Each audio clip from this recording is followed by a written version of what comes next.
créer cette forme, ce qu'on va tout d'abord faire, c'est on va créer le fond.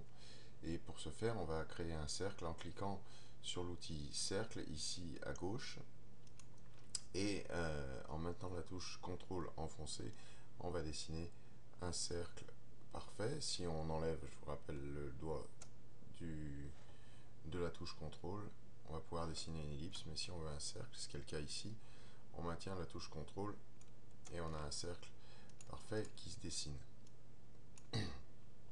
Ensuite, si vous avez bien observé la forme, vous avez pu voir que le cercle, l'icône était constituée non pas d'un cercle simple, mais d'une petite forme qui se rajoutait ici et qui lui donnait la forme plus ou moins d'une bulle, un peu comme une bulle de BD. Donc pour ce faire, on va dessiner un carré. Là, de la même façon que pour le cercle, si on maintient la touche CTRL enfoncée, on a un carré. Si on l'enlève, on peut dessiner un rectangle. On va le dessiner à peu près de cette taille-là. Et ensuite, on va découvrir un nouvel outil qui va nous permettre de placer cet objet de façon micrométrique ici pour que ça fasse la forme qu'on veut.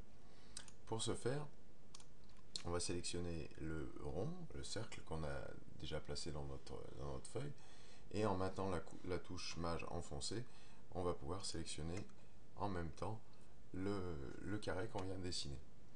Ensuite, on va aller dans le menu Objet, et tout à la fin de ce menu, on va cliquer sur l'avant-dernière commande qui va nous ouvrir le menu aligner et distribuer. On va se servir pour l'instant que de la fonction aligner. On verra distribuer éventuellement par la suite, mais pour l'instant on va se contenter de celle-ci.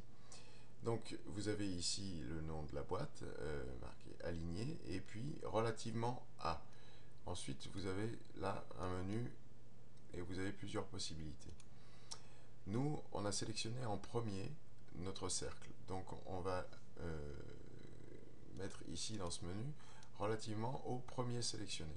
Ce qu'on veut, c'est que notre carré ici vienne s'aligner sur le bord droit du cercle et sur la ligne basse du cercle. Donc on va simplement cliquer sur l'outil ici aligner les côtés droits, et là il va venir aligner le côté du carré sur celui du cercle, et je veux aussi l'aligner les bords inférieurs, et je vais donc cliquer ici. Et de cette façon, j'ai ma forme qui s'est créée avec mes deux objets qui sont parfaitement alignés. Ensuite, je les sélectionne les deux en même temps, et je vais dans Objet, et je fais Grouper.